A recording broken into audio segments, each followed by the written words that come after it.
میرے رسول پاک صلی اللہ تعالی علیہ وآلہ وسلم ارشاد فرماتے ہیں کہ تمہیں بتاؤں گھروں میں سب سے بہترین گھر کون سا ہوتا ہے؟ او میرے بھائیوں، وہ کتنا کو بہترین گھر ہے جسے مدینے والے رسول نے بہترین کہہ دیا ہے۔ فرمایا تمہیں بتاؤں نا گھروں میں بہترین گھر کون سا ہے؟ ہم سمجھتے ہیں ٹائلیں اچھی ہوں، کمرے ہوادار ہوں اور کچن انواع و اقسام کے کھانوں سے بھرا ہوا ہو، سین اچھا ہو اور جناب ہر چیز کی سہولیات گھر میں ہو، امن ہو، سکون ہو۔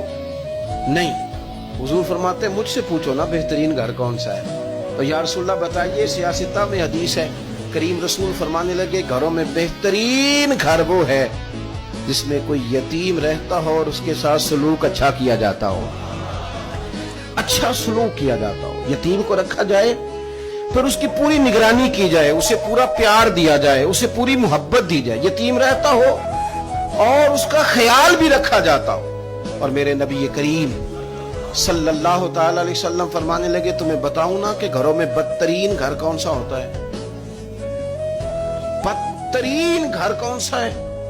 حضور بتائیے، فرمایا جس میں کوئی یتیم رہتا اور اس کے ساتھ سلوک نہ صحیح کیا جاتا، اس کو تکلیف دی جاتی ہو، وہ کرب میں ہو، وہ تکلیف میں ہو، وہ اذیت میں ہو۔